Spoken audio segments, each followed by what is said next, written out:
నమస్కారం. నమస్కారం. నేను కదిలే మణివాస గురుకులు. మీ పేరు స్వామి? మణివాస గురుకులు. ఇక్కడ 25 సంవత్సరాల పైన స్వామివారి కైంకర్యం చేస్తున్నాను. దైవాదం ప్రకారంగా. Okay sir. మీ కుటుంబ సభ్యులు ఏంటి, ఏమేం చేస్తారు ఇంట్లో వాళ్ళు? 2 అమ్మాయి 1 అబ్బాయి సార్. 2 అమ్మాయిలకు పెళ్ళిళ్ళు అయిపోయినది. అబ్బాయి చదువుతున్నాడు. ఏం చదువుతున్నాడు? సంస్కృత కాలేజీలో ఎంఏ చేస్తున్నాడు. ఇప్పుడు అందరినీ మళ్ళీ ఈ పురోహితానికి కానీ సాంస్క్రిట్కి కానీ ఎక్కువ ప్రోత్సహిస్తున్నారు మీ కుటుంబాల్లో? అవును సార్. నేను పరంపర శివాచార్య పరంపర సార్. మా తండ్రి గారు అందరూ కూడా కాళహస్తిలో పూజాధికారు ఉండేవాళ్ళు. అక్కడి నుంచి స్వామివారి. అదే సార్. మీరు ఇప్పుడు ఇక్కడికి కార్యక్రమం కూడా చాలా మంచి కార్యక్రమం పెట్టారు. అంటే ఎట్లా మీ అభిప్రాయం? చాలా బాగుంది సార్. పురాణంలో భాగవతంలో 4వ స్కందంలో ఋతు మహారాజా అని ఒక మహారాజా ప్రార్థన చేస్తారు. అంటే దేశంలో ఇవన్నీ సుభిక్షం లేకుండా కరువు కాలం అయిపోతుంది. అప్పుడు ఆయన ప్రార్థన చేస్తుండగా అప్పుడు భూమాత ప్రార్థన చేస్తారు. భూమాత వెళ్ళిపోతుంటే భూమాతని ఇచ్చి నమస్కారం చేసి అంటే నన్ను దాసి కాకుండా తల్లిగా చూడు, ఈ పరిసరాలంతా కూడా సవ్యసాధంగా ఉండాలంటే నా దగ్గర నుంచి అన్ని తీసుకుంటున్నారు కానీ నాకేది ఇవ్వడం లేదు. భూమిలో ఉండేటివి అన్ని కూడా మీరే స్వీకరిస్తున్నారు. భూమిని పరిశ్రమ చేసి భూమిని సంరక్షణ చేసి చేయాలని మహారాజుకి ఒక 5 ఒప్పందాలు చేసుకుంటారు. ఆ 5 ఒప్పందాల్లో ఇది ఒకటి. అంటే భూమి పరిసరాలంతా కూడా సుభిక్షంగా ఉండాలి, ఈ కలుషాలు లేకుండా. అంటే మన వేదాల నుంచి మన పురాణాల నుంచి ఇవన్నీ కూడా మనకు వచ్చినట్టు సంస్కృతి సంప్రదాయ ప్రకారం మనకు భూమిని, అందుకనే భూమి అనేది మనకు పవిత్రం. అవును. అందుకే భూతల్లి అంటాం, భూదేవి అంటాం, భూమాత అంటాం. ఆ భూమాత మనకు అన్ని ఇస్తుంది. పంటలు కావాలంటే దానిపైన ఆధారపడతాం, నీళ్లు కావాలన్నా భూమాత పైన ఆధారపడతాం. అదే మరి ఖనిజ సంపద వచ్చినా భూమాత ఇస్తుంది. అలాంటప్పుడు మనం సక్రమంగా ఉపయోగించుకుంటే భవిష్యత్తుకు ఇబ్బంది ఉండదు, బంగారు భవిష్యత్తు ఉంటుంది. ఉపయోగించుకోకపోతే ఈ ఇబ్బందులు వస్తాయి అనేది చరిత్రలో కూడా ఉన్నాయి. కానీ ఇప్పుడు ప్రస్తుత పరిస్థితులు అవన్నీ మర్చిపోయారు. ఎట్లా గుర్తు చేయగలరు? ఇప్పుడు అందరికీ తెలియపరిచే ఈ యొక్క కార్యక్రమం వల్ల అందరికీ తెలుస్తుంది. ఈ ఆలయానికి వచ్చే భక్తులు అందరికీ కూడా మనం ఇలాంటి భూమాతని అన్ని రక్షించుకోవాలి. చెట్లు జాములు, ఈ చెట్లు ఎరువులు ఉంటే మంచి గాలి వస్తుంది, ఆరోగ్యం బాగుంటుంది అని. భూమి బాగా ఉంటే దానివల్ల ఎక్కువ మనకు సదుపాయాలు వస్తాయి, పంటలు వస్తాయి. ఋతు మహారాజా పురాణంలో ఉంది సార్. ఇప్పుడు మీరు చేస్తున్న కార్యక్రమము స్వర్ణాంధ్ర స్వచ్ఛాంధ్ర అని చెప్పి కార్యక్రమానికి చాలా ప్రాముఖ్యత ఉంది. చేస్తే అందరికి ఇక్కడ తెలియపరిస్తే అందరూ కూడా అది పాటించి. దేవాలయాల్లో కూడా అది జరుగుతుంది. దేవాలయాల్లో చాలా పవిత్రతకు వస్తున్నారు, వాళ్ళకి తెలియని వాళ్ళు ఉంటారు. వాళ్ళకి అందరూ కూడా ఈ ఒక ఇది చేయడం వల్ల మనకు కలుస్తుంది. మీరు ఈ దేవాలయానికి సంబంధించి ఏ విధంగా ఇవన్నీ కంట్రోల్ చేస్తున్నారు, ఎట్లా చేస్తున్నారు? చాలా పురాతనంగా ఉంది సార్ స్వామి దేవాలయం. స్వామి స్వయంభూ ఉద్భవంగా ఉంది. బ్రహ్మ విష్ణు మహేశ్వరులు దర్శనమిచ్చిన క్షేత్రం ఇది. ఒకళ్ళు మాత ప్రార్థన చేసుకున్న శివలింగం ఒకటి. ఈ తీర్థంలో కొండ మీద ఉండే తీర్థాలంతా కూడా ఈ తీర్థంలో సంగమం అయి పడుతుంది కాబట్టి కార్తీక మాసంలో ఈ తీర్థంలో స్నానం చేస్తున్నారు భక్తులందరూ కూడా. కొండ మీద వెళ్ళి అన్ని తీర్థాలు దర్శించలేరు, స్నానం చేయలేరు. ఎన్ని తీర్థాల నుంచి మనకి నీళ్లు వస్తున్నాయి. నేను కూడా ఇక్కడ పుట్టినవాడిని, ఇక్కడే పెరిగాను, ఇక్కడే తిరిగాను. ఈ కపిల తీర్థం ఎన్నో చాలా సార్లు చిన్నప్పటి నుంచి ఇవన్నీ చూశాను.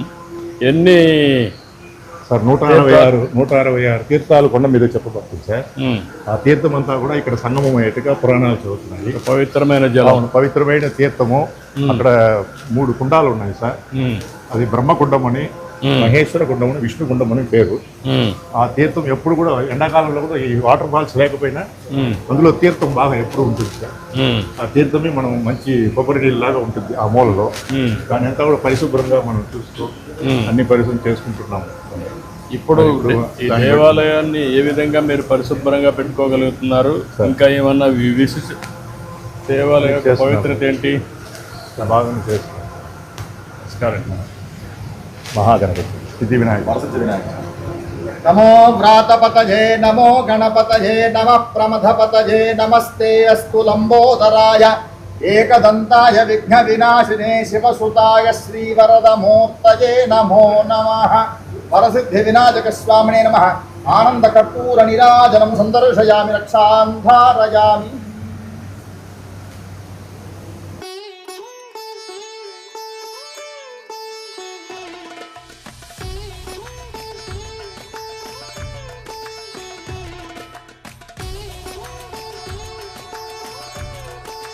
ఎక్కడే పని చేస్తున్నారా మీరు? ఇక్కడే సార్, మేము మిరాసి వ్యవస్థ నుంచి పనిచేస్తున్నాం సార్. మిరాసి ఎత్తగా గుమాస్తాగా. వాతావరణం కూడా బాగా ఉంది. చాలా బాగుంది.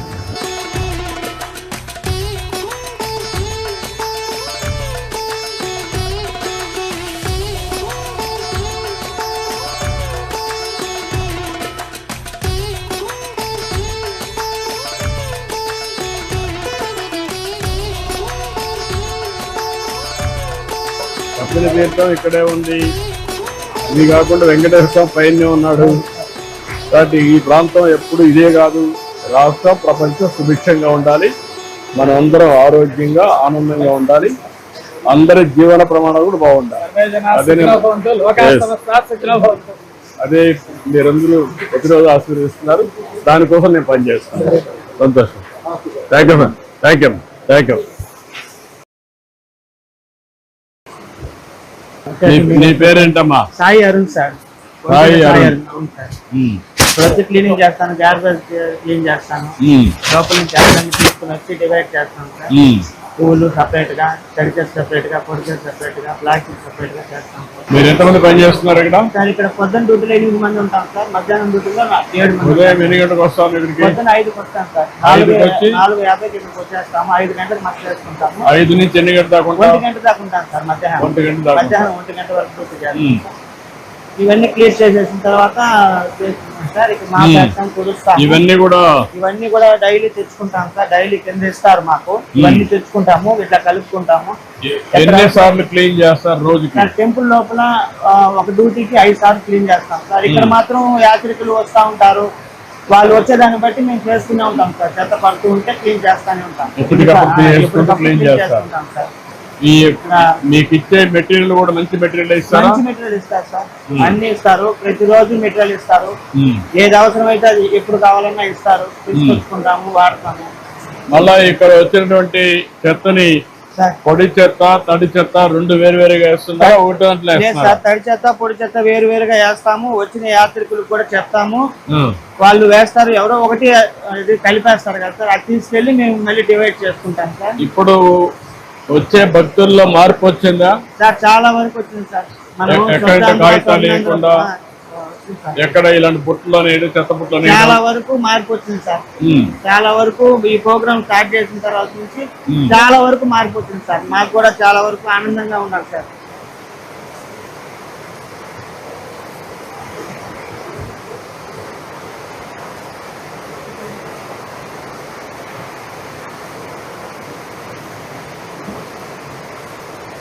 కంప్లీట్ గా ఈ విధంగా ఎన్నిసార్లు చేస్తారు సార్? ఇక్కడ బయట మాత్రం ఎన్ని సార్లు చెత్త పడితే అన్ని సార్లు చేసుకునే ఉంటాం సార్.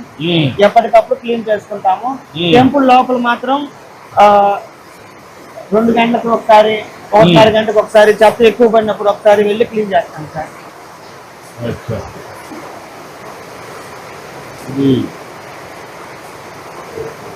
మీరు ఈ ప్రోగ్రామ్ స్టార్ట్ చేసినందుకు మాకు చాలా సంతోషంగా ఉన్నారు సార్. చాలా ఆనందం. ఎందుకంటే మీలాంటి వాళ్ళందరూ గట్టిగా పనిచేస్తున్నారు కాబట్టి ఒక పరిశుభ్రంగా ఉంటుంది, వచ్చే వాళ్ళకి ఆరోగ్యం బాగుంటుంది, ఇలాంటి గందరగోళం అయ్యేది. మీరంతా కూడా చాలా వరకు మార్పు వచ్చింది సార్. ఇప్పుడు మాకు చాలా వరకు యాత్రికులు కూడా తినేసి ఎక్కడంటే అక్కడ వేసేస్తా ఉండేవాళ్ళు. ఇప్పుడు చాలా వరకు మార్పు వచ్చింది సార్. నువ్వు ఇక్కడ పనిచేస్తున్నావా? నీ పేరేంటమ్మా? అరుణ్ కుమార్. ఎన్ని ఏళ్ళ నుంచి పని చేస్తావమ్మా? 2 ఏళ్ళ నుంచి పని చేస్తాను.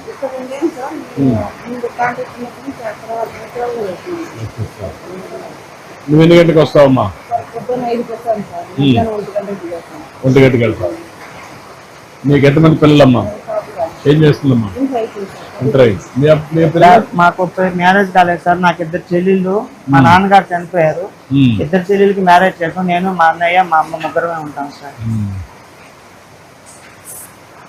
అమ్మకి పెన్షన్ వస్తుంది సార్. పోయిన ఏడాది నుంచి మీరు పెంచిన 1000 రూపాయలతో కూడా 4000 పెన్షన్ వస్తుంది 4000 ఏప్రిల్ నుంచి ఇచ్చాను కదా. అవును సార్. పోయిన సంవత్సరం నుంచి వస్తుంది. పోయిన సంవత్సరం ఏప్రిల్ నుంచి పెంచినారు, 1000 రూపాయలు పెంచి ఇచ్చారు. మాకు చాలా సంతోషంగా ఉంది. మీ బాబు ఏం చదువుతున్నా ఇప్పుడు? ఇంటర్మీడియటా? ఇంటర్ అయిపోయింది, మొన్న అయిపోయిందా? ఓకే. డిగ్రీ పంపిస్తున్నావా? ఓకే. డిగ్రీలో ఏం చేపిస్తావమ్మా? బిఎస్సీ నర్సింగ్ అమ్మా. బాగానే భవిష్యత్తు ఉంటుంది, చేపించాం. ఇంకేంటమ్మా?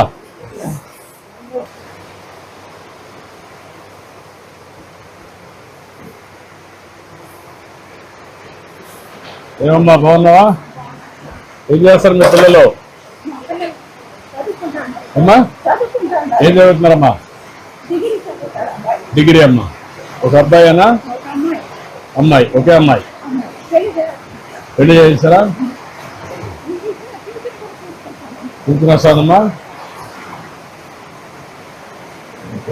ఇలాంటి పేదవాళ్ళకి అందరికీ సహాయం చేయాలనే ఉద్దేశంతోనే అన్నీ చేస్తున్నాం. ఇంకా మంచి రోజులు వస్తాయి, చేద్దాం. సార్ మాకు సొంత ఇల్లు అనేది లేదు సార్. సొంత ఇల్లు ఇల్లు లేదు సార్. నాకు రెంట్ ఇంట్లో ఓకే. రెంట్ ఇంట్లో ఉన్నాను సార్. నీకు ఇల్లు ఉందమ్మా? నీకమ్మా? ఇద్దరికి లేదు ఇల్లు. నేను ఇల్లు కట్టేయమంటారు, కలెక్టర్ చెప్తాను, ఇల్లు కట్టిస్తారు. ఇంటిదాకా ఇచ్చి ఇల్లు కట్టిస్తారు. చాలా సంతోషం. చేద్దాం. చాలా సంతోషం. ఓకే. అంతా కూడా ఒక శ్రద్ధగా పనిచేస్తున్నారు. మీ జీవితాంతం మంచి పని చేస్తున్నారు. మాతో పాటు వచ్చే పిలిగ్రిమ్స్ కూడా చేస్తున్నందుకు ఇంకా సంతోషంగా ఉంది సార్. అదే మీరందరూ కూడా ఈ మాదిరిగా చేసే దాని వల్లనే దేవాలయాలు పరిశుభ్రంగా ఉన్నాయి. ఖచ్చితంగా సార్. స్వర్ణాంధ్ర అనేది మనకు ఖచ్చితంగా స్వర్ణాంధ్ర స్వచ్ఛాంధ్ర అనేది ఖచ్చితంగా సాధించి మనం ముందుకు పోవాలి. చేద్దాం.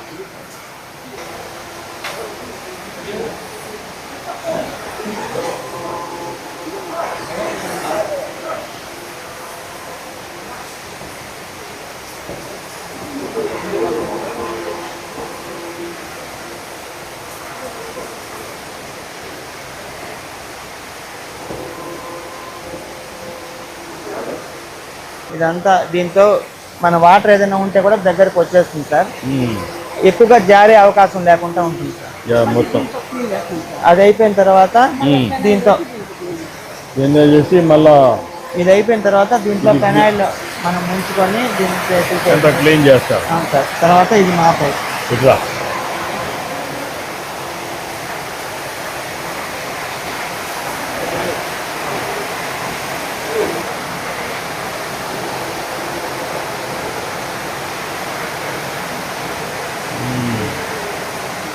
దీంతో వాటర్ 90% వచ్చేస్తారు సార్. తర్వాత పొడవ తడిని మాపుతో మళ్ళీ క్లీన్ చేస్తాం శుభ్రంగా.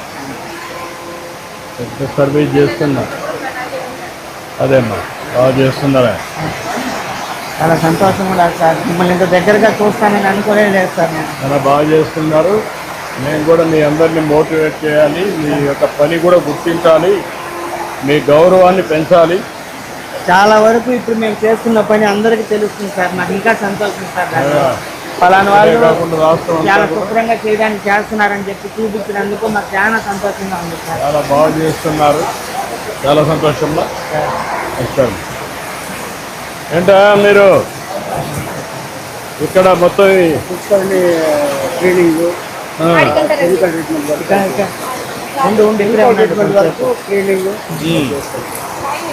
ఈ మొత్తం వచ్చిన తర్వాత మన లోకల్లో ఉండే తిరుపతి లోకల్లో ఉండే లోకల్లో ఉండే పీపుల్ కానీ యాత్రికులు కానీ వచ్చి ఇది మన టూరిజం టైప్లో ఆనందంగా వస్తుంది.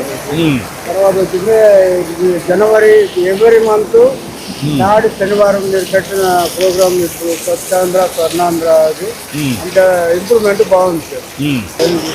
దీన్ని ఎట్లా క్లీన్ చేస్తారు? మాకు జాలి ద్వారా లోపల ఉండే వాటర్ ద్వారా ఈ జాలీలో పెట్టి మొత్తం తీస్తారు. పక్కకి వస్తుంది సార్. ఇంకొక పక్కన లోపల ఉండేటంతా కూడా వస్తుందా? లోపల ఉండే డస్ట్ కి కంప్రెసర్ మోటార్ వేస్తాం సార్. ఈ కంప్రెసర్ మోటార్ వేసినప్పుడు లోపల ఉండే డస్ట్ మొత్తం పైకి వస్తుంది సార్. పైకి వచ్చినప్పుడు పక్కకు వచ్చేస్తుంది. అప్పుడు ఈ నచ్చి ద్వారా దాన్ని లాగేసి బుట్టలో వేసుకుంటాం. బుట్టలో వేసి డ్రమ్ లో వేసి తడి మొత్తం తీసుకెళ్ళిపోతారు సార్. రోజుకి ఎంత జనరేట్ అవుతుంది? రోజుకి దాదాపు ఒక 20-30 డ్రమ్ములు వస్తుంది సార్. యాత్రికులు శనివారం ఆదివారం ఎక్కువగా వచ్చినప్పుడు, ఎక్కువ జనాలు వచ్చినప్పుడు ఎక్కువ చెత్త వస్తుంది సార్.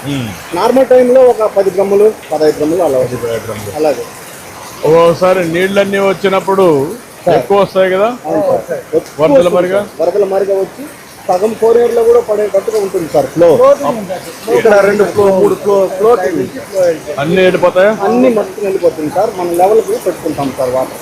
ప్రజలకి ఏమి ఇబ్బంది లేకుండా ఇక్కడ స్నానాలు చేస్తారు కాబట్టి శుభ్రంగా క్లీన్ చేసి పెడతా ఉంటారు. మంచి పని చేస్తున్నారు, అభినందనలు. మీరే మంచి ఛాంపియన్. రండి అందరూ ఫోటో తీసుకుందాం.